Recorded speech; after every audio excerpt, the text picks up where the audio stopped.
Greetings, programs. This is Wretch. Welcome back to Rebel Galaxy. Now, we're running right into a distress beacon to get the episode started today. Now, we were going to head to the Persephone system and check out what was going on with the next storyline quest, but I was informed that everything in the Persephone system, you need to have at least Mark 6 to compete with stuff there. So, knowing that, I really think it's time that we just milk the milk runs, for lack of a better term, because we really need some more firepower here on our ship. And that's another carnivore gone. Good, good, good. So, we're going to head to the Mercenaries Guild station. Haven't done any jobs for the Mercenary Guild in quite some time. I am neglecting my dues, for lack of a better term. And I figured that'd be a good place to get some good money runs here in the system and continue beefing up the Wadget's Eye here. And then maybe someday we'll take on that Red Devil flagship, along with Kofax. Ooh, 10,000 with some Narco-Cola. Oh, we still had some more guys out here? I didn't even realize it. And bio-waste, everyone's dropping the bio-waste. And the soy paste. Well, let's grab that. We need to know to avoid any malicious ships now. Unless they want the Narco-Cola for themselves. So, today I wanted to talk about something that is slightly controversial, depending on who you are and your particular priorities in regards to geekdom. And I read an article that the new Ghostbusters trailer, the one that most of us have seen, is actually the most disliked movie trailer ever on YouTube. If you look at the likes to dislike ratio of that trailer, it is amazing how many thumbs down there are compared to thumbs up. It is... Oh! Well, station showed up out of nowhere. Let's go ahead and take care of our business here before I continue on this. Commodities market. What do you got for me? Sell the meat. Ooh, and sell the nanofibers. Looks like we can sell everything. But the Narco-Cola and the grill whiskey are marked down. That makes sense to be in a mercenary base. I'm sure lots of that are going... Yeah, see, there's tons of Narco-Cola here at this station. Let's check the mission board. What do we got here? War contract. Greel Syndicate. Destroy enemy capital ships, 171,779. That's pretty good. Sentinel, Relief, Militia War. Client militia forces destroy enemy capital ships. This one's average, but is there anything here in system that we can take? Rescue Moritani from attackers. Let's go ahead and take that one for 85. And Murath War, destroy enemy cap ships. I just don't really want to jump out of the system if at all possible. And I guess we'll take an escort quest too. Why not? We'll do that one last because I hate those things. Now, actually I wanted to see, do the Minotaur. Oh, that's one of the... We've seen ship types like this before. One of the most maneuverable destroyer-class vessels available. 10 broadside ports, 9 turrets. Ooh. Holy crap, that's impressive. Not really our thing, though. Now, in terms of our secondary, I've been giving it a lot of thought, guys, and what I think we might do is... I think we're going to keep the dumbfires for now, and we're going to switch over back to the flat cannons. From how I understand, we just aren't... This is a MK5 system. That's why we're having so much trouble with that capital ship.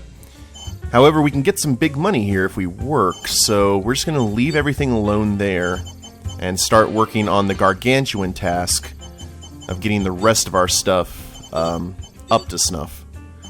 So you check that out. Even the ceramic hull plating is in over 500,000 credits. Shields, only Mark IV. Mark V. So that's going to be quite the grind. But it should be interesting, if anything. Gives me an excuse to talk about different stuff here on the channel while we're being put through our paces. So, what is first up on the agenda? A relief contract to the Vice Admiral. Was that the... I think maybe that was the... No, that's the rescue. Sentinel contract. Okay, that's the one we'll do last. Flee! You can't have my Narco-Cola. I will ignore the hail. Don't. Mercenaries Guild reduced by 50?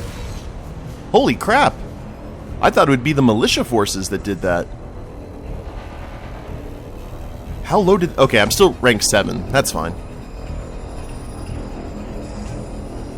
Holy crap, that was no bueno. So, getting back to the task at hand here. This was not the task. Everyone wants my Narco-Cola. Ah!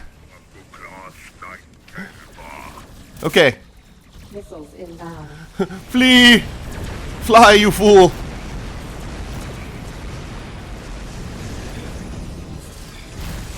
I could do commercials for Narco-Cola here in this system. My ship's been attacked by Korean war fleets and militia destroyers, all for the great taste of Narco-Cola. Hell's bells. Okay, now, back to the task at hand? Alright, I haven't been attacked, so that's good. Now, I have some pretty strong thoughts about the Ghostbusters reboot, as I'm sure a lot of people do. I'm really torn whether to go see the movie or not, because I really don't want to give them any money. But at the same time, I don't really want to be overcritical of a movie I haven't seen. I'm gonna have to suffer through it before I can give any kind of set opinion on whether I like it or dislike it truly, other than initial impression. And the thing about it is, the thing that I'm not liking about this whole Ghostbusters controversy that's been happening online is a lot of people seem, at least the director, I remember the director made no bones about it, basically gave off the impression that if you didn't like this movie, if you were already criticizing it, you were a sexist. And keep your nose clean in this sector. Ooh. Oh, she's militia. Well, don't you dare. Don't you dare go after my Narco-Cola after me saving your butt here. It's just fighters, though. But getting back to Ghostbusters, it's one of those things that the reason I don't want to see the movie has nothing to do with the fact that it's an all-female cast. It's like, when I heard that, I was like, okay. I would have preferred that it be a mixed cast with both male and female members. But, you know, you kind of take what you can get. The thing I didn't like about the trailer is that it wasn't funny. At all. The thing about it is... Holy crap. Alrighty. Well, we gotta do what we gotta do here. Cargo container while we're passing by. Woo! Alright, Juggernaut. We're just gonna hang out here. Put you through your paces. And Groot's taking some chin music. That's good, though, because he's distracting everyone.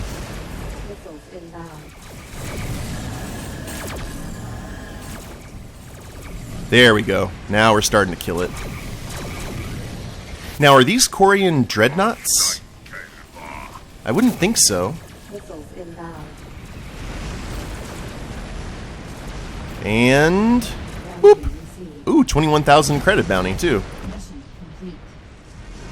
Alright, stellar. More Narco-Cola? Let's make ourselves more, more appealing to people who want to attack us. But the thing about it is people are like, well, you're just hating on the comedy because it's female comedy. And I'm like, not at all. The reason I'm hating it is if you watch the original Ghostbusters and then watch and even Ghostbusters 2, which is considered to be not as good as the first Ghostbusters. Let's pulse and see if there's anything else here to grab. We are at a junk field. There's valuables. The humor is night and day. It's the humor in the original Ghostbusters at times kind of teetered on slapstick, like he slimed me. But it was very dry and a very subtle kind of humor. This one is the humor in this one seems to be the same kind of humor that I've seen in so many movies lately, which is one of the reasons I don't really watch a lot of comedies anymore unless they're really, really offbeat. Like the comedy movies that I like, and it can give you some kind of determination as to my sense of humor, is I really like the original movie MASH, The Big Lebowski, stuff like that, like really kind of natural. Oh, we don't need the ordnance crate. Is there anything else here? Got one more. And that's an ordnance crate too. Alright, well, our business here is concluded. I like more conversational humor, and there was a lot of that in the original Ghostbusters. This one just seems... I don't know, just comedy movies don't do it for me anymore. At least the type of comedy that's not funny. That's not funny at all. Oh, the grill. And their toys. Yes, you were very much in hot water there, Miss Trader. Alright, let's focus on this grill destroyer. If you would please get out of the way. I can only take care of one catastrophe at a time. There we are. But I just don't really see like Melissa McCarthy or all of these female comedians who I'm sure are funny when they're in their element. I think it has to deal with the script, and I said this before when it came to like the prequel trilogy. You could have for Star Wars, you could have Academy Award-winning actors like Samuel L. Jackson or Natalie Portman and things of that particular nature. But if you give them bad scripts, there's not a whole lot that they can do to save it. You know, and I think that's probably going to be the case here, that you're going to have some funny people, but they're not going to be able to do a whole lot with the script that they've been given. I think it's going to be more special effects instead of substance. Which is a shame. But what they're going to do is if the movie fails, they're going to blame it on a lot of stuff that really... Okay, hold on. Let's take care of this one. We're taking some damage here. But now we can give our full attention to this grill destroyer. Fortunately, these guys dropped a lot of cargo. Either that or the trader blew up. Alright. Come on, lasers. Start cutting into that hull. The grill have kind of a aquatic style to their ship designs. This looks like a big fish that you would see on some alien world. Oh, we're about to get hit with all the turrets. Alright. Unleash hell.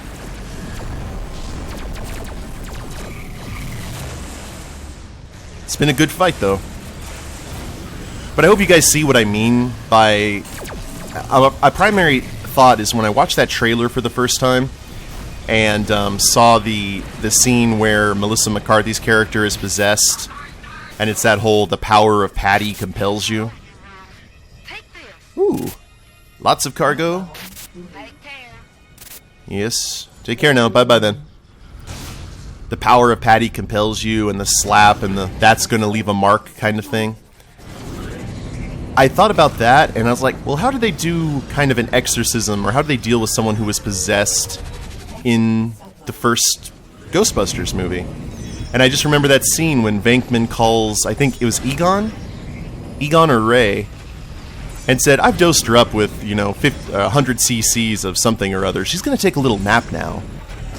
It was just very casual. It wasn't over the top, despite the fact that over the top stuff like Zool and all that stuff was going on around them. I don't know. What do you guys think about it? Are you excited about it? Are you going to go see it out of curiosity, legit or morbid, depending on your preference? I think I am going to go see it just so I can do a review on it, and it gives me an excuse to play the horrible Ghostbusters game on NES. I think I'll be playing that while I'm doing the review. I think that might be a little bit of fun. Murath War. Forgot we've only done one of these runs. This game does take a lot of time to get from place to place, and all the distractions and so forth. It's like when you're playing Red Dead Redemption and you're going across the desert and just random stuff happens, and you're just like, all I want to do is head to the main quest. Well, let's go ahead and take out this Corian extractor right off the bat. Now, this ship looks like... This ship does look very, very familiar from the first time I saw it. I think that's a Barracuda. There is a ship in Star Wars Tales of the Old Republic, which was a graphic novel series. I think it was called the Marauder Starjacker. It was a pirate ship that used to be a mining ship. It looks very, very similar. I'm going to have to look it up here after I'm done recording. Goodbye, Torpedo Scow. I'm sorry, guys. After taking on Greel, you are relatively easy to deal with. And it makes sense because these extractors are probably converted mining ships themselves. I think I've said this before, but it bears repeating. It's very strange when you're so used to the Wing Commander and Privateer games to kind of go the opposite way of what you've seen in the Privateer games. Because in the Privateer games, you flew the fighter and you hired the traders to carry your cargo. So here it's the exact opposite. You're actually hiring the... oh, look at that thread in the needle. You're hiring the fighters and you're flying the cargo ship. Now, the cargo ship is far more powerful than the cargo ships you would get in Privateer. But still, it's an interesting kind of switcheroo. And this Corian destroyer is done. We'll gather all the cargo here in a sec.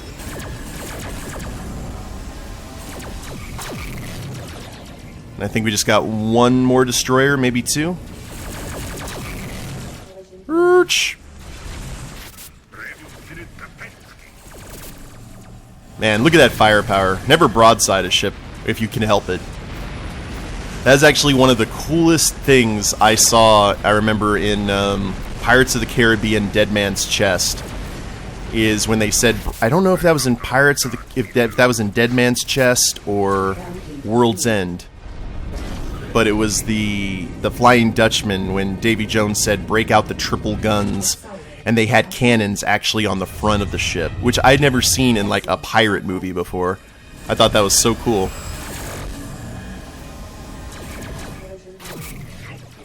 Alright, I think we just got one more to go, and that's a fleet done.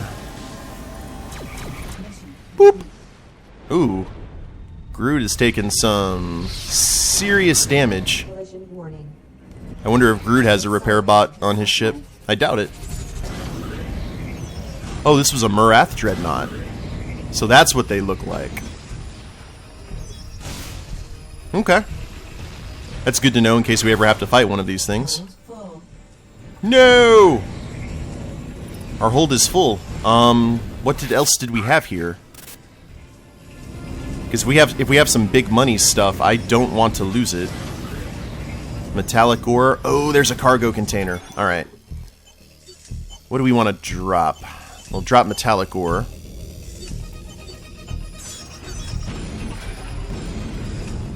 Where's the cargo thing? Where is it? There we are. No! We missed it. Well, I think, actually, is Grood repairing? I gotta look and see. I can see his life there on the top right-hand, or top left-hand side of the radar. Alright, Dreadnought, you are making life difficult for me. You're parked right over what I need to grab. If you could kindly step off. Collision warning. Okay, metallic ore, metallic ore. Accelerating to sublight. I saw the cargo container. Where was it? Alright, so that's the metallic ore. We just flew by it. That means we're close to...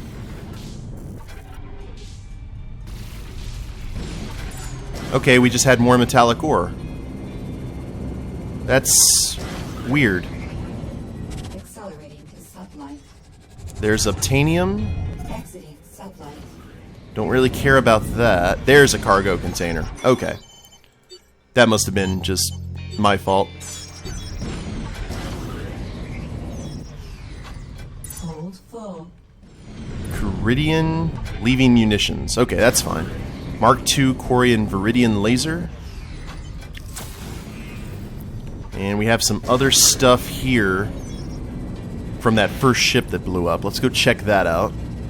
And then we'll have to suffer through the escort mission. But first we should probably sell off our cargo.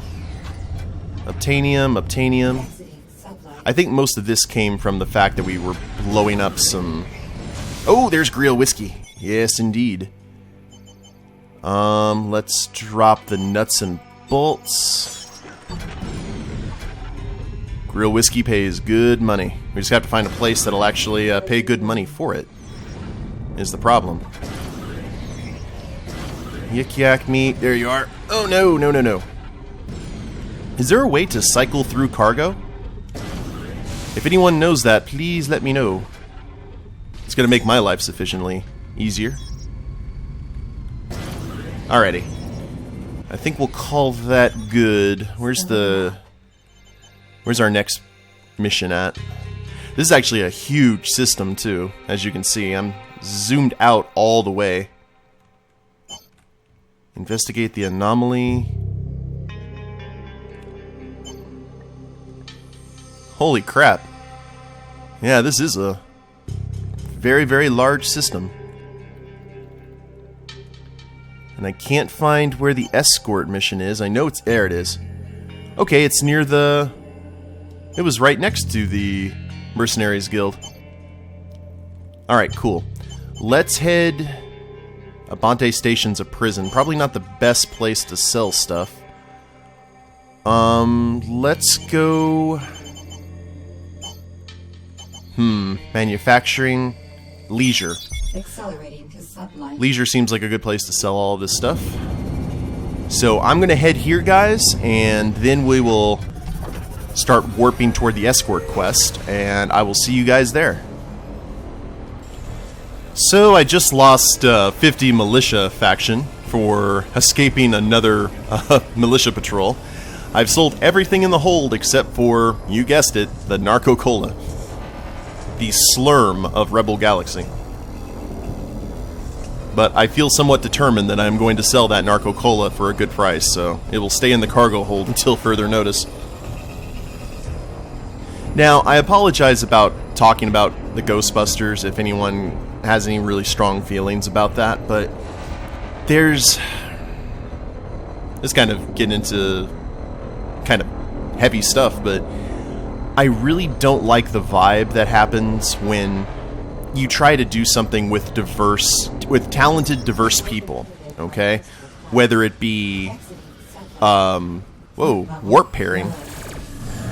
Oh, we are taking on the militia. Awesome. This is our life of crime here. but I just really don't like the habit that they try and do stuff like that. Like have a diverse cast, or whether it be, you know, like gay people or all women, or just, you know, whatever have you. And then if it doesn't succeed, the reasoning why is because, well, people are homophobic, or people are sexist, or people are racist, etc. That's not, don't get me wrong, I'm sure for some people that is definitely the case, but sometimes just because a cast is diverse or they're going for a particular theme doesn't mean it's instantly going to be good. It could still be bad, it could still have its faults. But we're kind of getting to a thing where the director's like, well, if you don't like the movie, you must be sexist. That kind of all or nothing vibe that's kind of being pushed lately just reminds me of when Obi-Wan said only Sith deal in absolutes.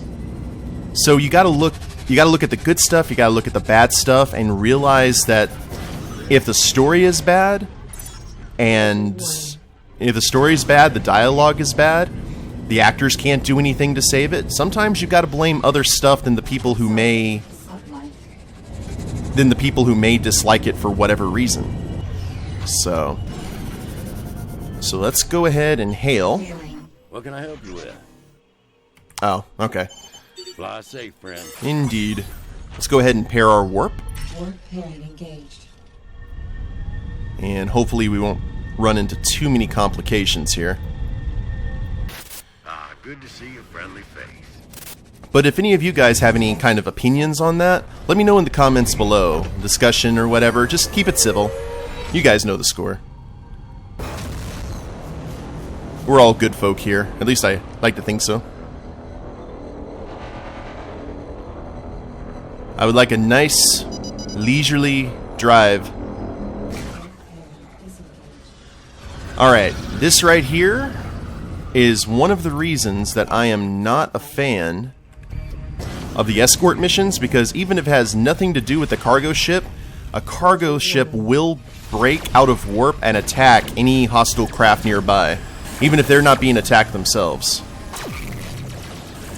So we gotta do this, the dirty work here.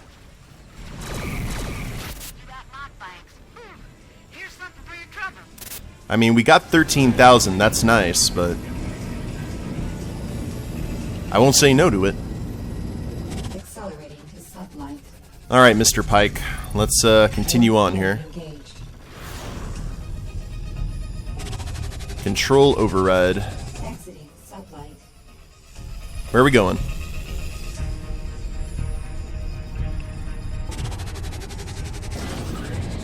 I hope Trell's not controlling the ship when the override happens, because if so, she is a horrible pilot. Because this, I'm not even touching anything right now.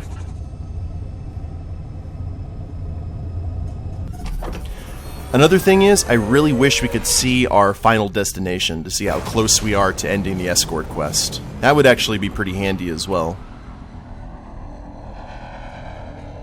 So let's avoid distress beacons and Greel and anything that may want my Narco-Cola. Actually, I wonder if Eric would buy my Narco-Cola. Ooh. May have to chat with him after this escort quest is over with. Everything's nice and smooth so far. Doesn't look like we're going anywhere, though. Hold on a sec. Alright, we are...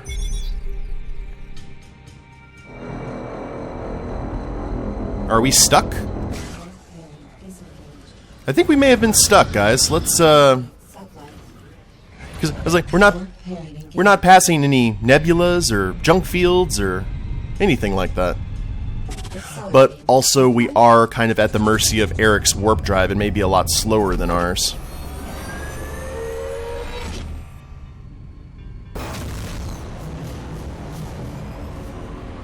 Let's see if that... Yeah, the warp drive is definitely slower. I see a nebula. I don't know if you guys can see it. It's kind of dark, but we're passing very slowly past it. Man, Eric, what's up with that? Need to upgrade your warp drive there, sir. especially in this sector of space. How have you survived?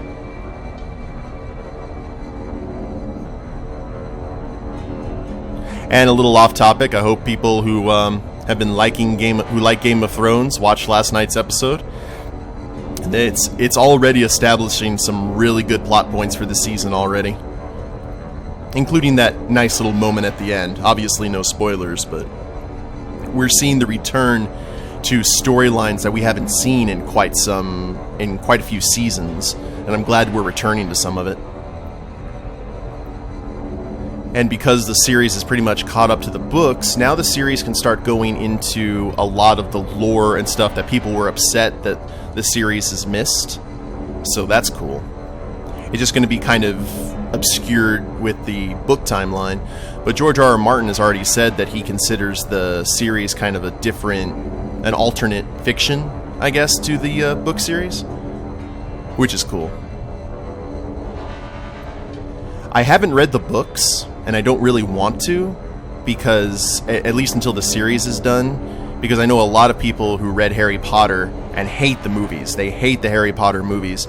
But I watched the movies, and I thought they were okay. I thought they were enjoyable, especially the first two. And I don't want to read the books and think less of them. You know what I mean? Oh, hell's bells, Eric. So, you know what we might do here, guys, since this is taking an eternity? Let's see where we are here on the map. Stellar map. Okay, we are making progress. Eric is making the episode last far longer than it should be. But it's okay. And this right here is why I don't like escort quests. But we are moving at least a little bit. I think I'll take out the proceeds from this and buy Eric a new warp drive. Ooh, are we here?